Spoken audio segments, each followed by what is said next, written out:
Every morning, I wake up at 3 a.m. I'll start off with about 30 minutes of yoga stretches. I'll then run about a half marathon, read 2 books, journal about 25 pages, and then have my green smoothie that has bone broth protein, chia seeds, and of course, soy milk. Oh, that's a good start. Is your BS meter going off yet? Because it should. Okay, do I wake up at 3 a.m.? Not even close.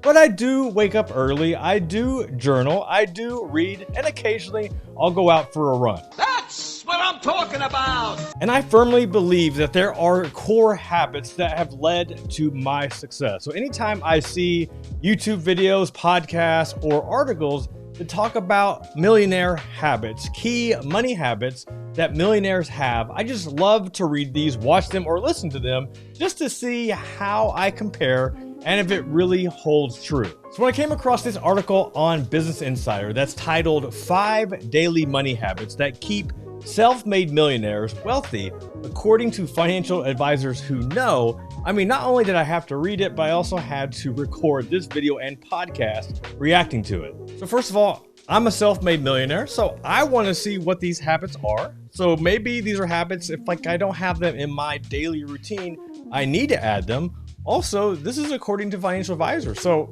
I used to be a financial advisor. I still have my CFP designation. So this article is right up my alley. Okay, I'm listening. So let's go ahead and find out what these 5 daily money habits that keep self-made millionaires wealthy right now. What is going on, GFC fam and Wealth Hacker Nation? It's your boy Jeff back with another show, another podcast. And this is a little different than I usually do. I used to react to certain videos. I don't know if I've reacted to an article in a while, but I thought this would be fun. I just love the title, Self-Made Millionaires. I love habits. Once again, former financial advisor. I just had to. Let's just go ahead and just dive into this. So you can check out this article on Business Insider. I'll have a link in the description, in the show notes that you can check out. So let's just read number 1. So number 1 is many millionaires avoid lifestyle creep. Anytime I hear the word creep, I'm a 90s grunge guy, so I'm thinking Radiohead. I'm a creep, but I'm a creep. Yep, so that is why I'm not a musician. That's why I do YouTube. That's why I do podcasts. Cannot sing. All right, let's go back to this millionaire's lifestyle creep. So let's just go read it. So it says that many wealthy people avoid lifestyle creep, the slow but steady creep of spending more money on luxury items that then become essential to your lifestyle. It goes on to say, millionaires typically buy used cars with cash and hold on to them as long as possible. Now, I believe that buying new cars is one of the worst purchases that you can make. I actually have a video and a blog post and a podcast that talks about the number 1 wealth killer. I have a link to that in the description as well, you can check out. But in that, I share that the car payment is the number 1 wealth killer. Average car payment somewhere in that $400 to $500 range on top of insurance. So if you're using, think about how many people are spending that much money on a car payment every single month, as opposed to putting that into a 401k or a Roth IRA and compounding interest. We're talking millions upon millions of dollars that people are wasting on a stupid car payment. So I'm all about that, right? But I will say one thing, there are luxury items that we've gotten used to as a family. We use Instacart, we go out to eat, we pay for somebody to do our laundry, we pay for people to clean our house. My kids also do a lot of chores around the house. I want to make sure that they appreciate what we have here in the Rose household. There definitely are things here, I do agree with some of that, but there are certain things that we pay for, and a lot of the things that we do pay for, it's about not just convenience, but it's basically we're buying back our time. My wife hates to do laundry. I don't like to do laundry. So we're like, okay, we could spend hours a week doing our laundry, or we could pay somebody to come into our home and do our laundry for us. And that is a huge. Now I say one thing with our kids, we're really big in making sure that our kids recognize that it takes a lot of money and also effort to make our household run. So somebody does come and do our laundry, but we do make them put the laundry away. And at some point when they're a little bit older, we'll probably have them do their own laundry. But these are just things, right? So we're all about buying back our time. It's very, very, very important. There was a time that we used to have a nanny in our house that would help out with our kids when our daughter was younger. And that was a huge thing, especially when we moved here to Nashville. But now, all our kids are in school. So we recognize that the nanny wasn't needed. So we recognize, okay, we don't have to pay, for a nanny. It was nice while we had it. And I ain't gonna lie, there's some days I wish that we still had a nanny. Sometimes, love my kids, but sometimes I really would love getting a break every once in a while. Nanny, I'm his nanny! Yeah, I will say there are definitely things that we still pay for and that we're totally fine with, but there's other items that we recognize that, could we afford that? Sure, but it's just not worth paying for anymore. All right, so number one was avoid a lifestyle creep. Number two, they prioritize paying down their debts. Okay, I'm full agreement with this.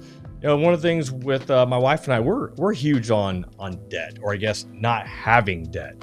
And that was one of the things I brought into our marriage. Both my parents struggled with debt.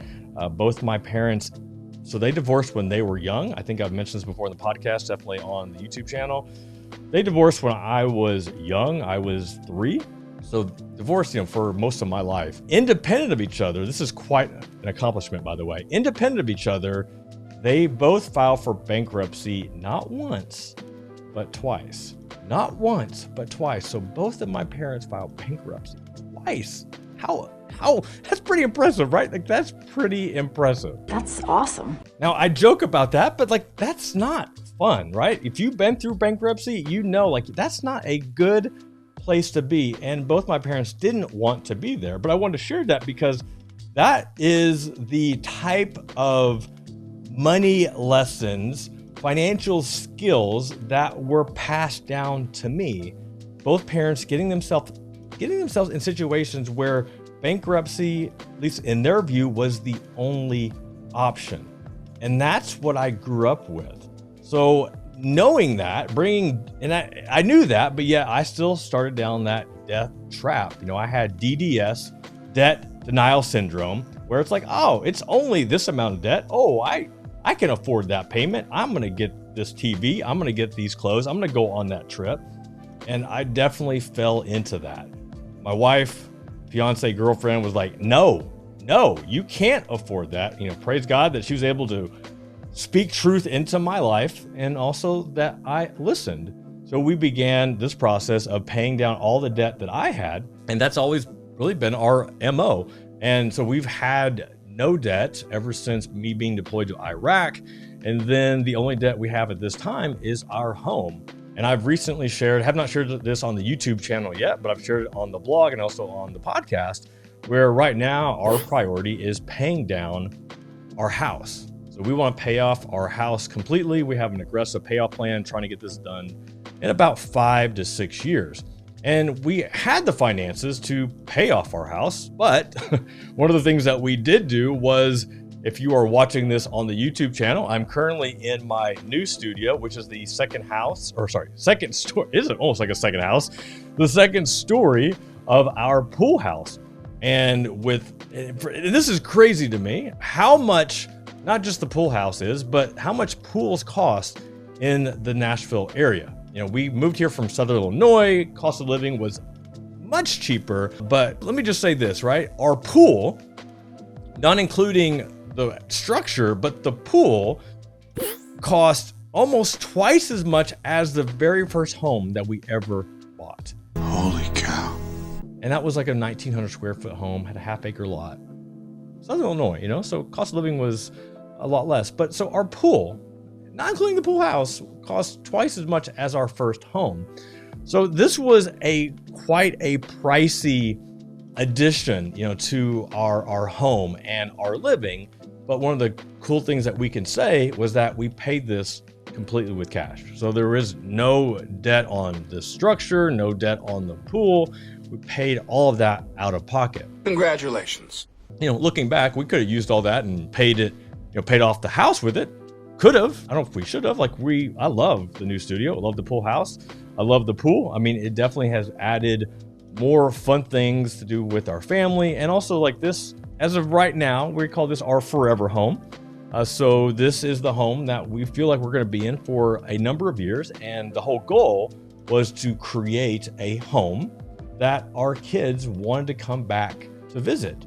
Now, the one catch is that is we want to make sure that this is the home that they want to leave, and start their own life. Oh, why would I move out? Mom and dad got this awesome pool. They got the pool house. I'll just sleep over here next to dad's office. No, you won't, kids. That is not an option whatsoever. That's not an option. Making it a priority to pay off debt has been huge. We have, I think, 3 or 4 different credit cards that we use for personal, our family credit card, for our businesses, but we pay those off every month. Actually, I think my wife makes a payment to our credit cards once a week. And I know this because I logged into one of our Chase cards the other day, and I was looking at the balances. I was trying to find, I think, a charge or something. And on two of the credit cards, when I logged in, I saw that not only we didn't have a balance, no, we actually had a negative balance, meaning that the credit cards owed us one was $24, the other one was $45, which I'm guessing my wife had overpaid or just sent some money knowing that there'd be other charges. But basically it said that we had a negative balance on our credit cards.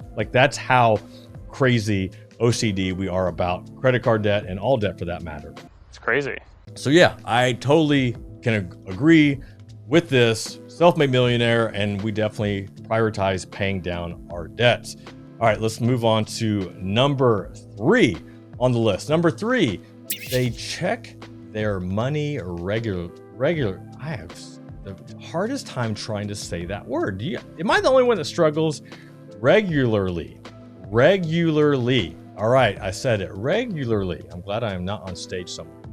All right, let me just read a little quick. So Zygmunt, which I'm assuming is some sort of advisor, probably quoted earlier in this article, says that millionaires live within their budget with a clear understanding of what they can and can't spend money on. They check their money regularly. I'm reading this because there are parts that, yes, I agree.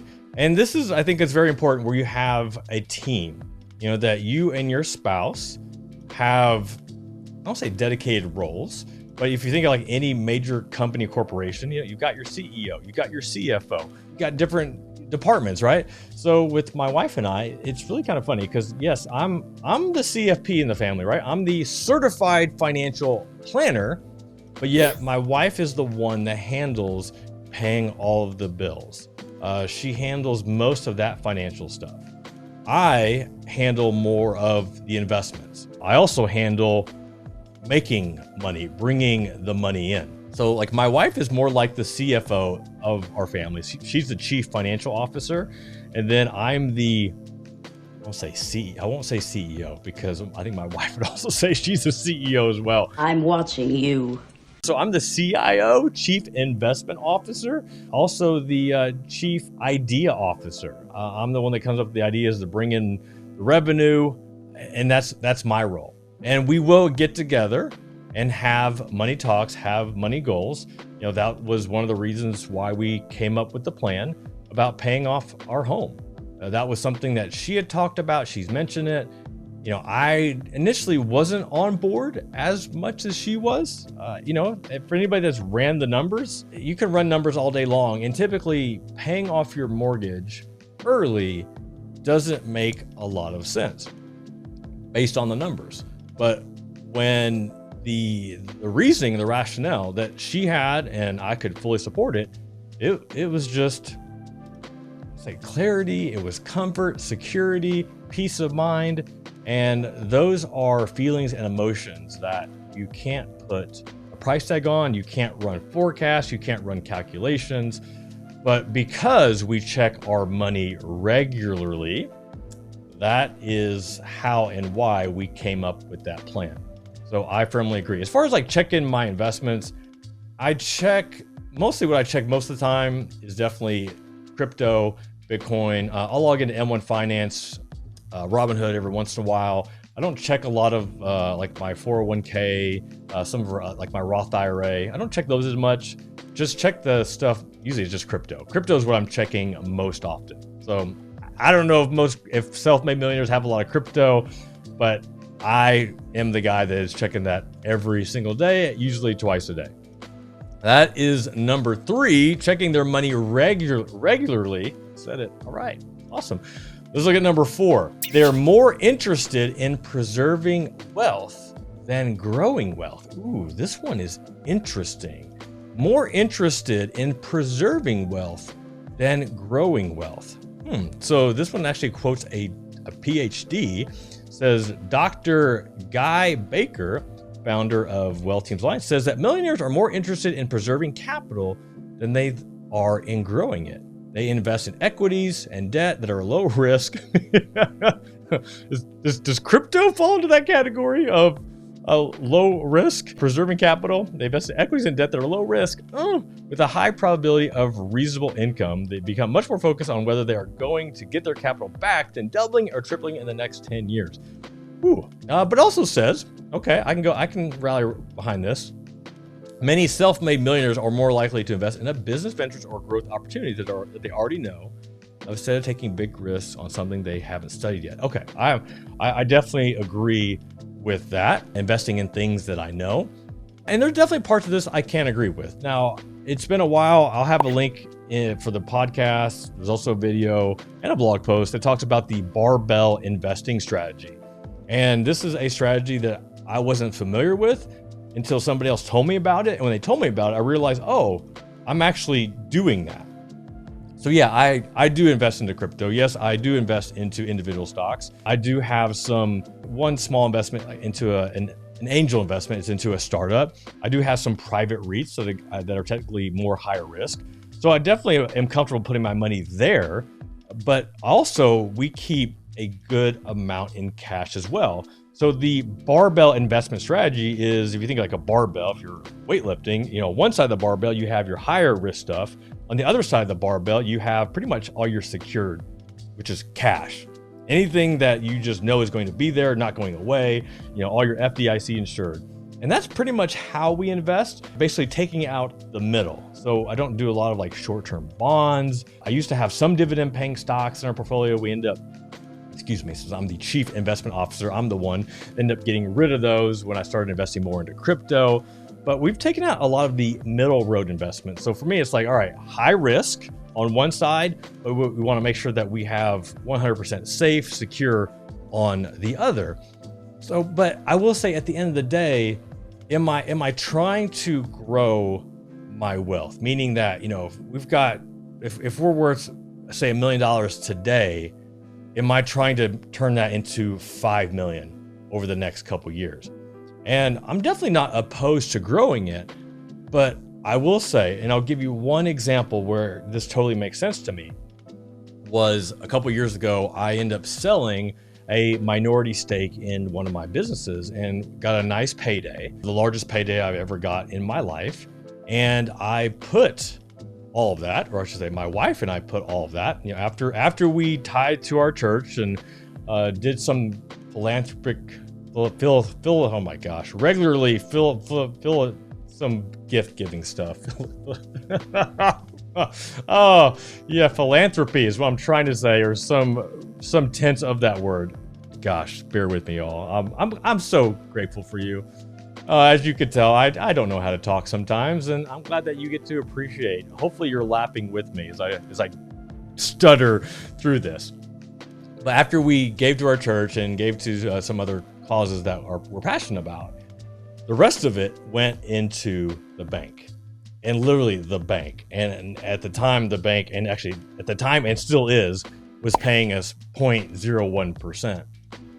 And this was right before the market really, really took off. I mean, this is before COVID and everything, where had I put that even like in the S&P 500, it would have at least doubled, if not tripled, maybe even quadrupled in the last couple of years.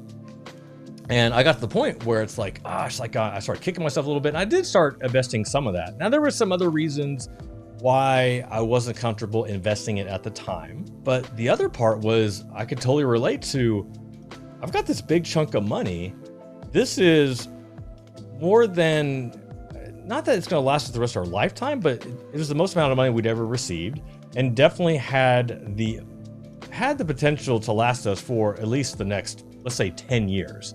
And I did not want to rush into putting that into something I would maybe regret. Did not want to put into something that may lose 20, 30%, 50%, and really just kind of wanted to sit and wait and see for the right opportunity. And that is typically not always relying on my gut. My gut does sometimes gets me into things I may later regret. That usually is me relying on a lot of prayer and just like where God's leading me to put that money. But I've definitely got to this point where I'm learning, and this is still a work in process of really just being content. Meaning that, not that like I'm scared, I want to bury the money and not try to grow it. I do want to grow it, but I'm not as interested if I can 10x, our investment over the next couple years. I'm not interested in putting in anything that's going to cause me a lot of stress, my wife a lot of stress, and also potentially put us in a situation where we may regret it. And this is where I have changed. And I'm willing to do this with my business. I'm willing to take risks there, but at least with this part of money, like this chunk of money, I was more interested in more modest growth, more modest gains. Good choice. So that's where we're at. Now, I will say some of that I have put into crypto. So I don't know, I might be, yeah, I might be contradicting myself a little bit, but I got the barbell strategy going, right? I got the barbell strategy. Okay, moving on. That was number 4, preserving wealth and growing wealth. Let's look at the last one, number 5. Millionaires don't dwell on their money mistakes. Ooh, I love this. So let me just read a little bit here. It said, most millionaires have made tons of money mistakes. Yep, that's me. Big and small, that negatively impacted their wealth, says financial advisor Hannah Watley. However, they know the mistakes. This is one of my favorite quotes. There's some variation of it. However, they know that the mistake does not define them or their ability to grow their wealth, and they move on. Millionaires understand that consistency does not require perfection. Now, I'm very blessed, fortunate that this was a characteristic of mine that I adopted fairly early on in my career. I don't know why. I was given, it's almost like a gift. And the gift was, if I were to try something that flopped, I would not kick my butt and sit in shame and guilt and just kick the crap out of myself. And most importantly, not live in fear to not try it again. And I have so many different examples of things that I have tried out that didn't work. It could have just ruined me. And once again, I don't know why. I don't know why I've been comfortable doing this. And some of them were just things that I tested out that cost a lot of time, but there's others that cost me a lot of money. And, one that I always go back to, it's like kind of like this funny, there's a few of these incidents that my wife and I can always look back on and kind of chuckle, like, oh yeah, remember that time? So one of them was a business investment. And this was right after I started my RIA, my registered investment advisory firm. I was really into the blog, YouTube, the podcast. I don't know if the podcast yet. Podcast was coming, but definitely the blog, the YouTube channel. And there was this business opportunity where I could offer basically selling self-directed 401k plans to sole proprietors, entrepreneurs. And it just seemed like a good fit, a perfect fit, a perfect complement to what I was doing with the blog, what I was doing with my RIA, my wealth management practice. So it just seemed like a perfect fit. So it was like $8,000 that I bought for this training program to show me how to sell this thing. And when I started going through the training program, I realized, this is going to take a lot more time than I thought. And it was one of those, I had to make a pretty quick decision on if I wanted to buy this thing. And looking back, it's like, oh my gosh, it was 100% FOMO. it's like, oh my gosh, like I'm grateful. Like I know myself now, and I know that if I'm ever in this opportunity, like if I'm ever in the situation where somebody's presenting something that just sounds like, if I get that urge, like, yo, I have to buy this right now, because if I don't, I'm going to miss out on fill in the blank. And this was definitely one of those situations. So I dropped the $8,000, started going through the training program, and realized this is going to take a lot of time. There's also other things that I have to add that really weren't mentioned on that first call. I mean, I could point a little bit of some fingers at them as well, but I'll go ahead and eat most of it. It was going to cost even more to be able to sell this program to offer these solo 401ks. So after going through a few training programs and realizing this isn't a good fit, I just put the kibosh on it and did not get a refund. So I was out $8,000 on this business venture that got me nothing. I mean, you talk about a 100% sunk cost is what that was. Now, once again, I could have sat there and just beat the crap out of myself. Like, oh, you idiot. Like, you made another stupid mistake. This is what you always do. And now, like, you start hearing what family members and friends maybe have whispered to you, or maybe even told you directly that, you know, you're never another crazy idea. Here you go again, thinking that you found something. Like, when are you going to learn? When are you going to figure it out? I mean, there's no doubt that I heard some of those voices. I know that my wife wasn't pleased, because at that time, like $8,000 was a lot of money. I mean, it still is a lot of money. That is a lot of money. You know, to just give away, you know, for no purpose, no reason. I mean, it wasn't a charity. Like, they didn't take that money and give it away to other people and, you know, try to solve world hunger or anything. No, like, that was me giving away $8,000 for something that got me zero return. And it was hard, but I took that as a learning lesson. So what did I learn? I learned that don't fall into that FOMO trap, right? Don't invest into anything that there is this, that you feel is driven by this fear of missing out, because it could be an awesome thing, but does it actually match what you are currently working on? Does it actually match your goals, like what you are working towards? So I had to go back and really define, like, what are my goals? Like, what am I trying to achieve and accomplish? Because there is always going to be new opportunities. Like, there's always going to be things come up that just sound amazing. And I'm the one, and maybe you can relate to this, that falls victim into, like, I want to say yes to everything. And the truth is, like, when you say yes to anything, you say yes to anything, you might not realize this, but you're actually saying no to something else. You might be saying yes to something that's like okay, that's awesome, but potentially sabotaging you from saying yes to something that is absolutely amazing. But you can't, because you've already committed to this thing that sounded really, really good at the time. But as time unfolded and you start to learn more about it, you realize, oh, this isn't as good as I initially hoped. That's just one, right? That's just one of the money mistakes that I have made.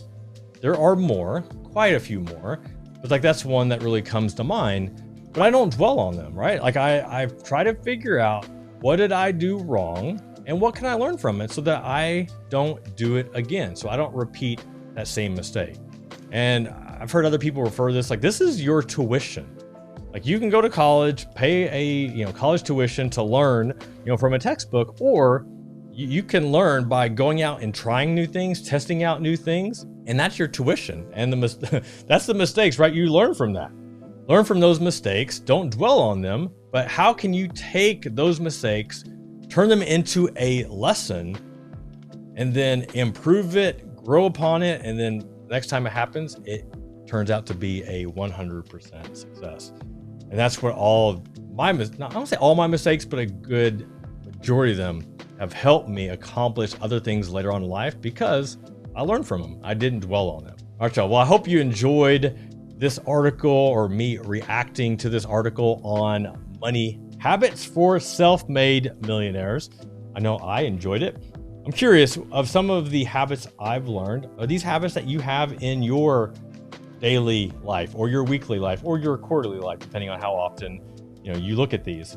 Money habits are key, are essential. The key to most of them is just being consistent. if you are checking your money, make sure that you are checking it on a frequent basis. It doesn't have to be every day, but once a week, once a month, whatever fits your routine or whatever you're trying to accomplish, whatever your desires are.